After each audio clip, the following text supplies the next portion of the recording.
Hello students, आज हम आपको ग्रामर सेक्शन पढ़ाने जा रहे हैं, अर्थात ग्रामर के कुछ मोस्ट इंपॉर्टेंट क्वेश्चन बताने जा रहे हैं। जो क्वेश्चन आपके बोर्ड एग्जाम से लेकर के कंपटीशन के एग्जाम तक के लिए बहुत इंपॉर्टेंट है, बहुत अच्छे क्वेश्चन हैं। आइए तो देखो भी क्वेश्चन कौन कौन से लिखा हुआ है। देखो, choose the correct option to the answer. To answer लिखा हुआ है, मतलब उत्तर के लिए सही ऑप्शन का चुनाव करना है।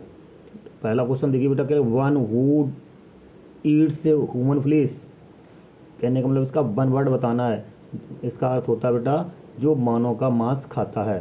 पहला अक्षर है कैनिवाल, दूसरा ऑप्शन है कैनिवोर, तीसरा ऑप्शन है कैनिवेट, चौथा ऑप्शन है ओमनीवोर और पांचवा ऑप्शन है फ्रूगिवोर।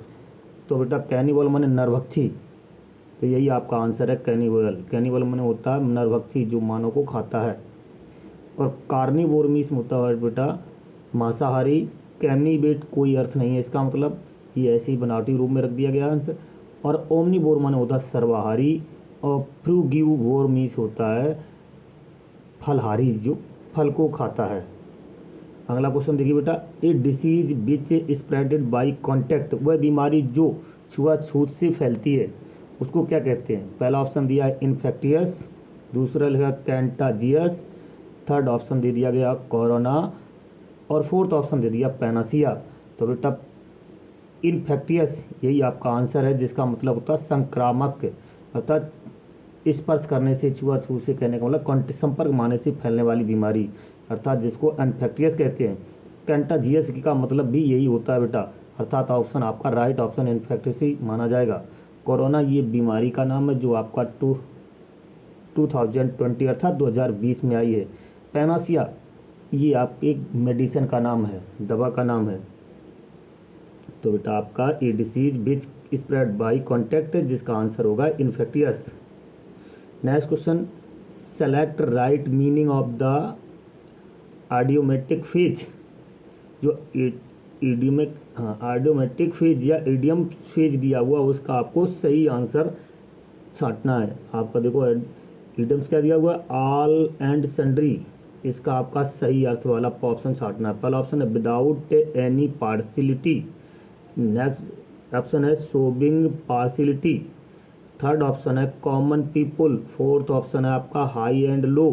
तो बेटा इसमें ऑल एंड सन्ड्री का मीन होता है बिना भेदभाव के, और इसके बाद तो आंसर आपका होगा विदाउट एनी पार्शियलिटी, अर्थात यही आपका राइट आंसर होगा बेटा।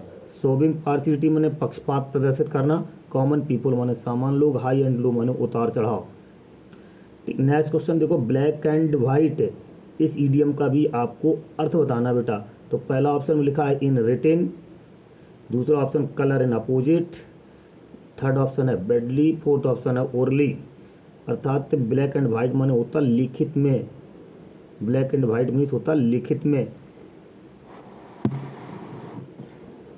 ब्लैक एंड वाइट मीन्स होता है बेटा लिखित। और जिसका ऑप्शन फिर अगला ऑप्शन दे दिया गया बेटा इसमें, तो इसका राइट आंसर इन रिटन ही सही होगा। कलर अपोजिट माने विरोधी रंग, बैडली बहुत खराब होता है, ओरली रिटन से संबंधित है, अर्थात ओरली रिटन से नहीं बेटा मौखिक से संबंधित है इसका। तो जो आपका ब्लैक एंड वाइट का राइट आंसर रिटन होगा, इन रिटन। अब अगला क्वेश्चन देखो, पूछा गया सिनोनिम्स बताना है। फैटल का सिनोनिम्स, फैटल का सिनोनिम्स बेटा हजार्ड पहला ऑप्शन दिया हुआ है, यूजफुल दिया हुआ है, ड्यूटीफुल दिया हुआ है, प्लेंटीफुल दिया हुआ है। फैटल माने घातक होता है, अर्थात हजार्ड मीन्स डेंजरस या घातक कह सकते हैं, तो इसलिए फैटल का सिनोनिम से हजार्डस होगा। यूजफुल तो लाभदायक है, ड्यूटी करता पूर्ण है, प्लेंटीफुल माने पर्याप्त प्रचुर मात्रा से।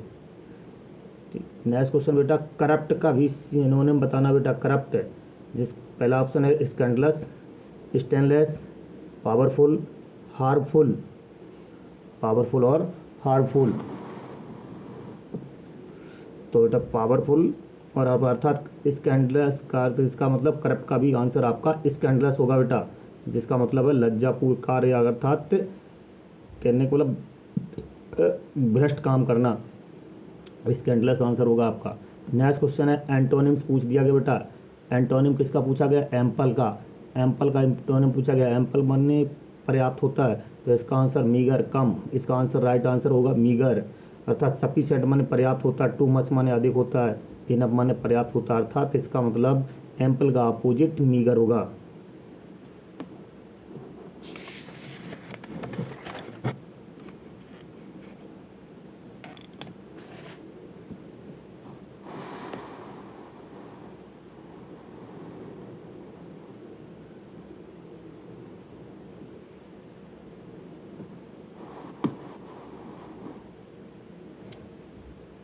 आइए स्टूडेंट्स, एंटोनिम्स पूछ दिया गया है। द वर्ड चीयरफुल, चीयरफुल का एंटोनिम आपको बताना है। देखो बेटा, तो चीयरफुल माने प्रसन्नचित्त होता है, सॉरोफुल माने कष्टपूर्ण, और प्रेजेंट खुशी, ड्यूटीफुल कर्तव्यपूर्ण, हार्मफुल नुकसानप्रद, अर्थात चीयरफुल का एंटोनिम्स आपका सॉरोफुल होगा बेटा। नेक्स्ट टॉपिक देखो, अगला क्वेश्चन क्या कह रहा है हमसे। अगला क्वेश्चन कह रहा है change as directed sentences, sentences को ऐसे चेंज करना है जो डायरेक्टेड किया गया, जो उनको निर्देशित किया हुआ। जैसे ये सिंपल लिखा हुआ, तो इस सेंटेंस को सिंपल ही बनाना, दोनों को जोड़ के। तो लिखा हुआ पहला सेंटेंस देखो, सी हियर्ड द न्यूज, फिर सी फेंटेड लिखा हुआ है, अर्थात और बताना क्या है, सिंपल बताना है। जब कोई सेंटेंस दो सेंटेंस जोड़ करके एक सिंपल सेंटेंस बनाना हो और दोनों सेंटेंसेस के सब्जेक्टिव हों, तो आपको पार्टिसिपल के प्रयोग से सिंपल सेंटेंस बनाना है। पहला सेंटेंस देखो, जो क्रिया पहले होगी उसी को हमें आपको पार्टिसिपल में बदलना है। तो ऑन हियरिंग न्यूज, पहले उसने समाचार सुना, इसके बाद वो फेंटेड हुई है, तो सबसे पहले ऑन हियरिंग, इसी को आपको चेंज करना हो। हियरिंग के संग अक्सर ऑन का प्रयोग होता है, तो इसलिए on hearing the news, comma लगा करके सी फेंटेड। कहने का मतलब जो वर्ब पहले होगी उसी के सब्जेक्ट को हटाएंगे और वर्ब का रूप बदलेंगे, इसके बाद अब कोमा लगा करके दूसरी वाला सेंटेंस जैसे कि तैसे रख दिया जाएगा, था दूसरा सेंटेंस जैसे कि तैसे रख दिया जाएगा। नेक्स्ट सेंटेंस, दूसरा सेंटेंस कह रहा है he is very poor, he can not by A scooter. इसे कम्प्लेक्स बताने के लिए कहा गया है, ठीक बेटा। तो इसे कम्प्लेक्स, यदि वाक्य में बैरी का एजेएमआर बाजवर के साथ बैरी का प्रयोग है, दूसरे सेंटेंस में कैन नॉट के साथ सेंटेंस बना हुआ है या कुड नॉट के साथ सेंटेंस बना हुआ और कम्प्लेक्स में चेंज करना है, तो आपको बैरी के स्थान पर सो का प्रयोग करना है। जिस तरह से वाक्य देखो बनाया गया है, ही इज बैरी की जगह सो कर दिया, ही इज बैरी की जगह सो कर दिया, he is so poor, that से जोड़ दिया गया है, he can not by A scooter, और इसमें कोई परिवर्तन नहीं किया गया है। ऐसे सेंटेंस अगर आ जाए सिंपल बनाने के लिए बेटा, तो ऐसे ही बनेगा। सबसे पहले बैरी को सो में चेंज करेंगे और कोई सेंटेंस परिवर्तन नहीं करेंगे, और दूसरे वाले सेंटेंस में यदि कैन नॉट कुड नॉट लिखा तो दैट से ही जोड़ देंगे और कोई परिवर्तन नहीं होगा, ठीक। नेक्स्ट सेंटेंस देखो बेटा, children sang the national anthem very cheerfully, अर्थात ये पैसेबाज में चेंज करने को बताया गया है।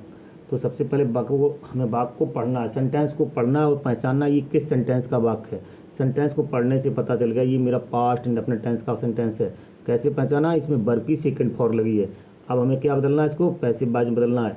जब पैसिव-बाज बदलना है तो सबसे पहले ऑब्जेक्ट को सब्जेक्ट के स्थान पर ले जाते, तो आपका नेशनल एंथम ऑब्जेक्ट है, तो आपने नेशनल एंथम को सब्जेक्ट बना के रख लिया। और पास्ट इंडेफिनिट टेंस का वाक्य, पास्ट इंडेफिनिट टेंस की पैसिव बाज में बाज या वर्ब के साथ वर्ब की थर्ड फॉर्म का प्रयोग होता है। तो आपने यहाँ पे सिंगुलर सब्जेक्ट बन के आया है नया, तो आपने बाज के साथ वर्ब की थर्ड फॉर्म का प्रयोग किया, बाज संग हो जाएगा। बाई लगा करके जो शुरू में सब्जेक्ट रखा था द चिल्ड्रन, तो द चिल्ड्रन लिख दिया, पीछे जो वेरी मच लिखा था या वेरी केयरफुली लिखा था उसे आपने लिख दिया। यहाँ पे लिखा वेरी केयरफुली, तो आपने लास्ट में वेरी केयरफुली लिख दिया। तो आपका पैसिव बाज बनेगा बेटा, national anthem was sung by the children very carefully.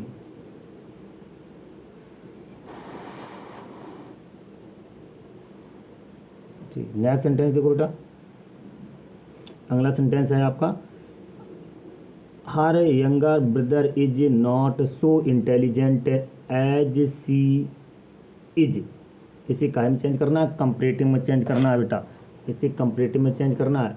तो जब कंपैरेटिव में चेंज करना हो, पहले तो सेंटेंस में अच्छा किस में दिया हुआ है, सेंटेंस पढ़ना पड़ा, my younger brother is not so beauty intelligent as she, तो कहने मतलब पता ये सेंटेंस हमारा पॉजिटिव डिग्री में दिया हुआ। चेंज कौन देना, कंपैरेटिव डिग्री में चेंज किया। जब पॉजिटिव से कंपैरेटिव में चेंज करें तो पीछे वाला सब्जेक्ट पहले लाते हैं, तो सी इज पहले लाएंगे। अब ये इसके बाद तुरंत ही सी इज कहने वाला सब्जेक्ट और वर्ब लिख लिया। इसके बाद जो कंपैरेटिव डिग्री है, जो पॉजिटिव डिग्री को कंपैरेटिव में चेंज करके लिखेंगे। आपने सो इंटेलिजेंट लिखा था, आपने मोर इंटेलिजेंट कर लिया, तो आपको मोर इंटेलिजेंट करना, तुरंत ही देन का प्रयोग करेंगे। देन के प्रयोग के बाद जस्ट शुरू में सब्जेक्ट रखा था हर यंगर ब्रदर का प्रयोग कर देंगे बेटा।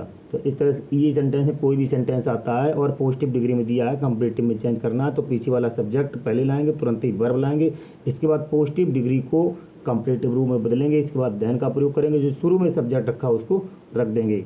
इस तरह से हमारा कंपैरेटिव डिग्री बन जाती है बेटा। तो सेंटेंस आपको बना, he is more intelligent then her younger brothers. Next sentence देखो बेटा, only 2 boys were present yesterday in the school, negative में चेंज करना है। ध्यान रखना बेटा, जब कोई भी सेंटेंस निगेटिव में चेंज करना हो, ठीक, तो या तो वो अपोजिट के प्रयोग से होगा या इंटेरोगेटिव नेगेटिव से होगा, या एंटोनिम के प्रयोग से होगा, अर्थात डबल नेगेटिव के प्रयोग से होगा, या एंटोनिम के प्रयोग से होगा बेटा, अर्थात विलोम शब्द के प्रयोग करके। तो सेंटेंस देखो बेटा, लेकिन इसमें थोड़ा हटका है। यदि सेंटेंस में ओनली का प्रयोग है और नेगेटिव में चेंज करना है तो ओनली के स्थान पर नन वर्ड का प्रयोग करेंगे। यदि सेंटेंस में ओनली का प्रयोग है तो सेंटेंस को ओनली को हटा करके नन वर्ड का प्रयोग करके सिंपल के सेंटेंस को नेगेटिव बना देंगे बेटा। तो देखो वो सेंटेंस क्या था, only 2 boys were present yesterday in the school. Change कायम करना था नेगेटिव में। रूल हमारा है, यदि वाक्य में ओनली का प्रयोग है तो आपको नन वर्ड का प्रयोग करना है, तो आपने नन वर्ड का प्रयोग कर दिया। तो वाक्य सेंटेंस क्या बन रहा है, none but 2 boys were present yesterday in the school. तो आइए बच्चों, ये आपके सारे सेंटेंसेस कंप्लीट हो गए। मैं आशा और उम्मीद करता हूँ कि आपको ये वीडियो बहुत अच्छा लगेगा और इससे आपको बहुत कुछ सीखने को मिलेगा। इसी तरह अपने सर के साथ जुड़े रहिए और अपनी परीक्षा की अच्छी तैयारी करते रहिए।